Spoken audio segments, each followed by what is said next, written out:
राजू को जिंदा देखकर ऑटो ड्राइवर बहुत खुश हुआ। उसकी आंखों में खुशी के आंसू आ गए। राजू, मेरे भाई, तू जिंदा है।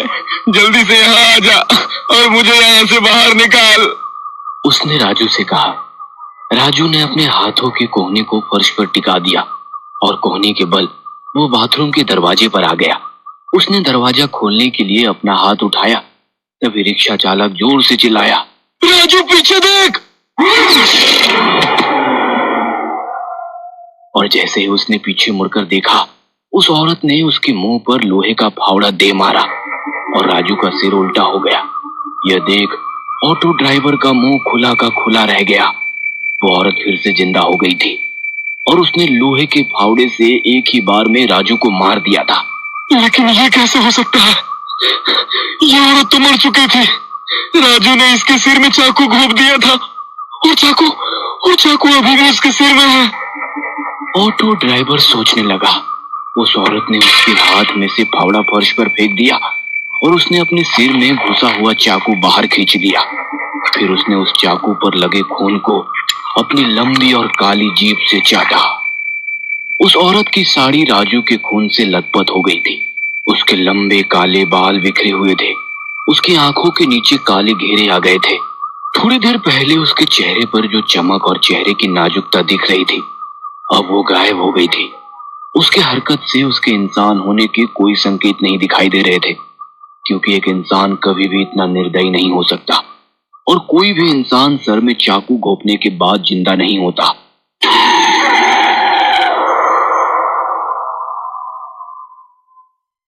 राजू की लाश खून से लथपथ जमीन पर पड़ी थी। उस औरत ने राजू की लाश उठाई। उसने राजू का सिर अपने कंधों पर रख लिया। तभी टेबल पर रखा हुआ म्यूजिक प्लेयर अचानक से चालू हो गया और गाना बजने लगा। और उसके बाद वो औरत राजू की लाश के साथ नाचने लगी। वो औरत राजू की लाश के साथ नाच रही थी। यह देख ऑटो ड्राइवर के होश उड़ गए। ऑटो ड्राइवर दरवाजे के पास से हट गया और उसने अपना सिर टॉयलेट सीट पर रख दिया और जोर जोर से रोने लगा, क्योंकि उसने अपना सबसे करीबी दोस्त गवाया था।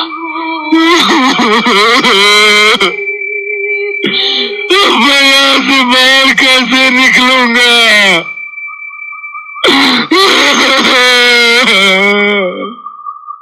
वो रोते रोते खुद से ही बोल पड़ा। उसे पता चल गया था कि वो औरत या तो भूत या फिर चुड़ैल है और उस चुड़ैल का मकसद सिर्फ उसकी मौत है। उसने आंखें मूंद ली और भगवान का ध्यान करने लगा। कुछ देर बाद वो भगवान का ध्यान करते हुए सो गया, लेकिन कुछ ही समय में किसी ने उसे गाल पर जोर से थप्पड़ मार दिया। कौन है? कौन है? ऑटो ड्राइवर नींद से जागते हुए बोला। बाथरूम में चारों ओर देखा। उसके और उसके लाशों के सिवा बाथरूम में कोई नहीं था। उसने पीछे मुड़कर मेज के नीचे लाश को देखा। वो अभी भी अपने हाथों और पैरों को फैलाकर लेटी हुई थी और उसकी आंखें और मुंह खुले थे। ऑटो ड्राइवर की नजर उस लाश की जांघ पर गई। उसके जांघ के नीचे एक काली कवर वाली डायरी थी। उसे लगा कि उसे कोई आभास हुआ होगा, इसलिए वो फिर से सो गया। जब वो सो गया तो किसी ने उसे पीछे से उसके पिछवाड़े में लात मारी। उसने पीछे मुड़कर देखा, लेकिन उसके पीछे कोई नहीं था। वहां केवल मेज के खोखले में उसी ऑटो ड्राइवर की लाश पड़ी हुई थी, जो उसका मोबाइल निगल गया था। तभी उसके मन में एक सवाल आया, क्या इसी लाश ने तो मुझे लात नहीं मारी? वो मन ही मन बोल पड़ा। तभी उसकी नजर उस लाश की जांघों पर पड़ी और उसके रोंगटे खड़े हो गए, क्योंकि थोड़ी देर पहले जो डायरी उस लाश के जांघ के नीचे थी, वो अब उसकी जांघ से बाहर निकली थी। इसका मतलब ये था कि या तो वो डायरी खुद चलकर उस लाश की जांघ के बाहर निकली होगी या फिर वो लाश वहां से सड़क गई होगी। और डायरी तो खुद से चल नहीं सकती। इसका मतलब वो लाश ही थी जो वहां से हिली थी। उसे समझ आ गया कि वो लाश ही थी जिसने उसे पहले थप्पड़ मारा और बाद में लात मारी थी। वो लाश उसी जगह पर पड़ी थी और कुछ कुछ हलचल कर रही थी और उसे देखना था कि क्या वो लाश जिंदा है। इसलिए उसने बाथटब के पास में से एक मोबाइल फोन उठाया और उस लाश पर फेंक दिया, लेकिन वो लाश हिले नहीं।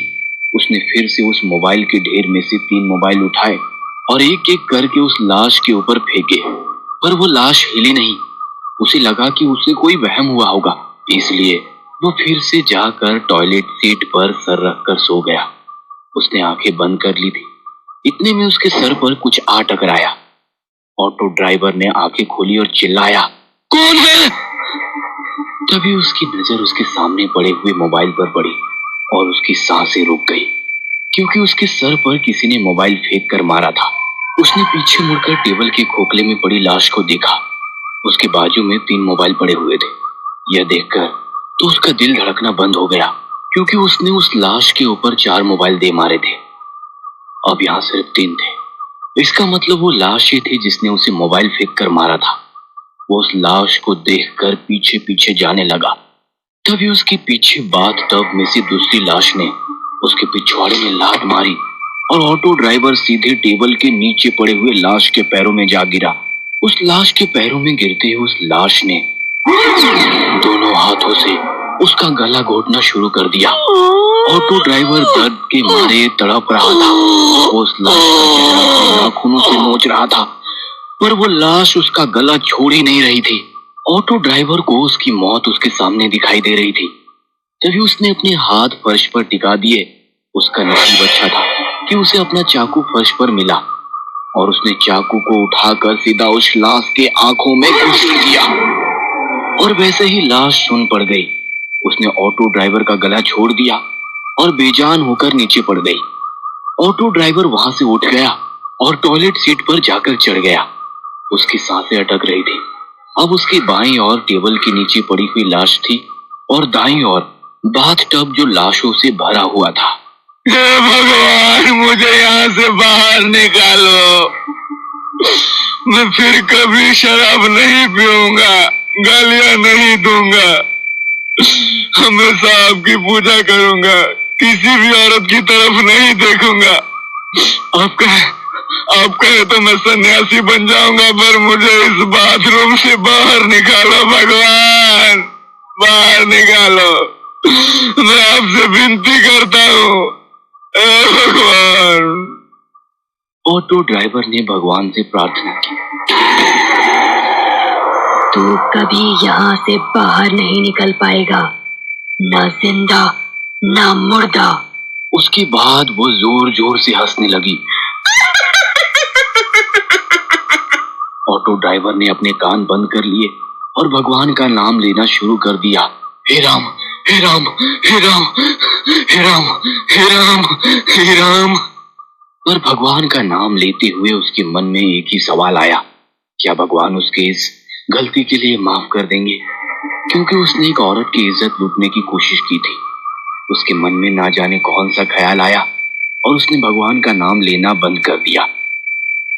कुछ देर बाद सुबह हो गई थी और वो सोचने लगा, क्या मेरे इस गलती की सजा सिर्फ मौत है? क्या सच में मैं इस बाथरूम के बाहर कभी नहीं निकल पाऊंगा? क्या मैं कभी अपने बीवी बच्चों को नहीं देख पाऊंगा?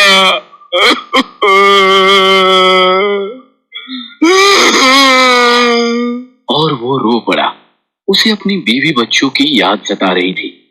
नहीं, मैं इतनी जल्दी हार नहीं मानूंगा, मैं लड़ूंगा, मैं जरूर लड़ूंगा। वो खुद से बोल पड़ा और वो अपनी जगह पर खड़ा हुआ। बचाओ! कोई मुझे बचाओ! मैं इस बंगले के बाथरूम में फंसा हुआ हूँ, बचाओ! वो गला फाड़ कर चिल्लाने लगा। चिल्ला चिल्ला कर उसका गला दर्द करने लगा। तभी वो फिर से रो पड़ा, कोई मुझे बचाओ! वो रोते हुए बोला, पर कोई भी उसकी बातें सुन नहीं पा रहा था। आखिरकार वो चुप बैठ गया। तभी उसकी नजर टेबल के नीचे पड़े हुए उस लाश के पास पड़ी हुई डायरी पर पड़ी। उसने उस लाश के पास से डायरी उठाकर खोली। उसने डायरी में नाम पढ़ा, महेश सातारकर। वो शायद उसी की डायरी थी जिसमें वो हर दिन बिताए हुए अपने दिन के बारे में लिखा करता था। ऑटो ड्राइवर ने सोचा कि उसने जरूर इस डायरी में लिखा होगा कि वह बाथरूम में कैसे फंस गया था। कुछ पन्ने पलटने के बाद वह एक पेज पर रुक गया उस पेज की शुरुआत में ऑटो ड्राइवर ने लिखा था, मुझे पता है किसी न किसी दिन मेरी डायरी कोई ऑटो ड्राइवर द्वारा पढ़ी जाएगी। मेरा नाम महेश शतारकर है और मैं कोई ऑटो ड्राइवर नहीं हूँ, मैं एक पत्रकार हूँ। ये पढ़कर ऑटो ड्राइवर चौंक गया। अगर वो ऑटो ड्राइवर नहीं बल्कि पत्रकार था तो उसने ऑटो ड्राइवर की यूनिफॉर्म क्यों पहन रखी थी? ऑटो ड्राइवर के मन में सवाल आया। उसने सोचा, इसके पीछे कोई ना कोई बड़ा कारण होगा, इसीलिए इस पत्रकार ने ऑटो ड्राइवर की यूनिफॉर्म पहन रखी होगी और इसी कारण वो चुड़ैल के जाल में फंस गया होगा। पर वो फंसा कैसे? उसके मन में और एक सवाल आया। तो इन प्रश्नों के उत्तर जानने के लिए ऑटो ड्राइवर ने वो डायरी पढ़ने का फैसला किया और उसने डायरी पढ़ना शुरू कर दिया। पिछले 3 महीनों से हर शनिवार को इस शहर में से एक ऑटो ड्राइवर गायब हो रहा है। रात में ऑटो चलाने वाले ऑटो ड्राइवरों में से हर शनिवार को एक गायब हो रहा था। इसलिए ऑटो ड्राइवर के परिवार वाले शहर के पुलिस थाने में गुमशुदगी की रिपोर्ट दर्ज करा रहे थे, लेकिन उन लापता ऑटो ड्राइवर का कुछ भी पता नहीं चल रहा था। लेकिन इन सभी घटनाओं में कॉमन बात अवंती नगर थी।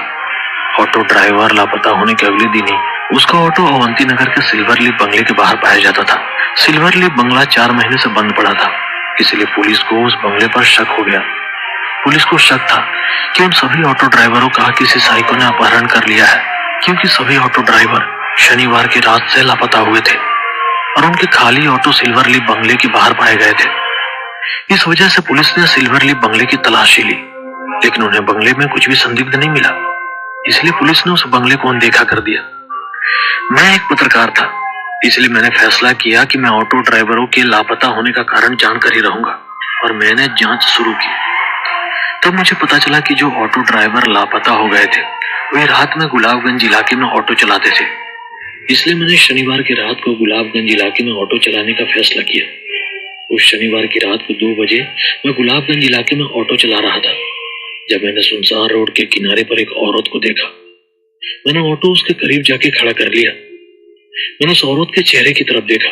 उसका चेहरा मुझे कुछ जाना पहचाना सा लग रहा था, जैसे कि मैंने उसे पहले कहीं देखा हो, लेकिन मुझे याद आ रहा था कि मैंने उसे कहाँ देखा था। भैया अवंती नगर छोड़ दोगे?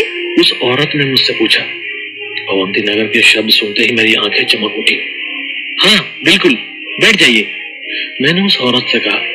जैसे ही औरत रिक्शा में बैठ गई, मैं ऑटो को अवंती नगर की तरफ ले जाने लगा। ऑटो में बैठकर मैं याद करने की कोशिश कर रहा था कि मैंने उस औरत को कहाँ देखा है, लेकिन मुझे कुछ याद नहीं था। कुछ ही समय में अवंती नगर आया। उस औरत ने मुझे एक बंगले के सामने रुकने को कहा।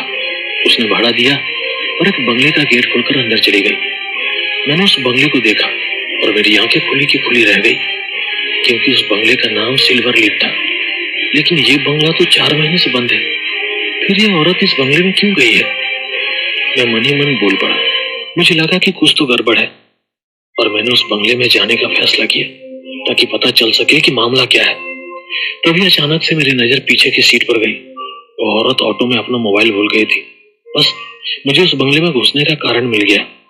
मैंने मोबाइल लिया और गेट खोलकर बंगले के आंगन में आ गया।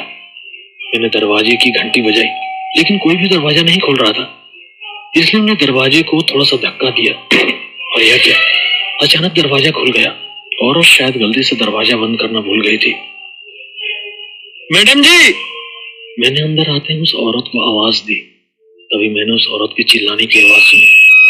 दूसरी मंजिल के एक बेडरूम से वो चीखने की आवाज आई थी, इसलिए मैं दूसरी मंजिल के उस बेडरूम की तरफ भागा, लेकिन मैंने देखा कि बेडरूम खाली था। तभी एक बार फिर से औरत जोर से चीखी। वो चीख वॉशरूम से आई थी, तो मैं दौड़कर वॉशरूम का दरवाजा खोलकर वॉशरूम में घुस गया और सामने का नजारा देखकर मेरे पैरों तले जमीन खिसक गई, क्योंकि मैंने वॉशरूम के बाथटब में ऑटो ड्राइवर की लाशें देखी थी। तभी उस औरत ने बाहर से वॉशरूम का दरवाजा बंद कर दिया। मैंने दरवाजा खोलने की कोशिश की, पर मैं असफल रहा। मैं रोया, चिल्लाया, उससे भीख मांगी, लेकिन उसने दरवाजा नहीं खोला। मैंने बाथटब के पास मोबाइलों का ढेर देखा। मैंने अपनी जेब से उस औरत का मोबाइल निकाला तो वो एकदम उन्हीं मोबाइलों की तरह था। मैं समझ चुका था कि उस औरत ने मुझे अपने जाल में फंसाया है, लेकिन वो औरत कौन थी? मेरे मन में सवाल आया। अचानक मेरे दिमाग में कुछ आया और मेरे दिल की धड़कन बंद हो गई। कुछ 4-5 महीना पहले सिल्वर लीफ में, मतलब इसी बंगले में, इस बंगले की मालकिन की बड़ी ही बेरहमी से हत्या कर दी गई थी। मैंने तुरंत अपनी जेब से मोबाइल निकाला और गूगल पर श्यामला देशमुख मर्डर लातूर सर्च किया और वहां मैंने श्यामला देशमुख यानी इस बंगले की मालकिन की फोटो देखी और डर के मारे मेरे रोंगटे खड़े हो गए, क्योंकि जिस औरत ने मुझे इस वॉशरूम में बंद कर दिया उस औरत का चेहरा और इस बंगले की मालकिन के चेहरे से मेल खा रहा था। पर यह कैसे मुमकिन है? ये औरत तो 5 महीने पहले ही मर गई थी। मैं मन ही मन बोल पड़ा और इस तरह से मुझे पता चल गया कि वह औरत भूत है। वो जरूर अपनी मौत का बदला लेने के लिए ऑटो ड्राइवरों को अपने जाल में फंसाकर उन्हें मार डालती रही थी। यह बात सभी लोगों को पता होनी चाहिए थी, इसलिए मैंने अपने दोस्त को कॉल किया, पर उसके फोन उठाने से पहले ही टेबल के खोखले में लेटी एक लाश ने मेरा मोबाइल निकाल लिया। मैं वह देखकर बहुत ज्यादा डर गया था, पर उसके बाद मुझे उस लाश की आदत सी पड़ गई थी। जैसे ही रात में सोने की कोशिश करता वह लाश मुझे कभी थप्पड़ मारती तो कभी लात मारती थी। सुबह होते ही वह लाश ठंडी पड़ जाती थी। दिन के समय तो कुछ भी हरकत नहीं करती थी, इसलिए मैंने दिन में ही सोने का फैसला किया। रात होते ही उस औरत का भूत वॉशरूम के बाहर बेडरूम में बड़ी ही डरावनी आवाज में गाना गाते हुए नाचती थी।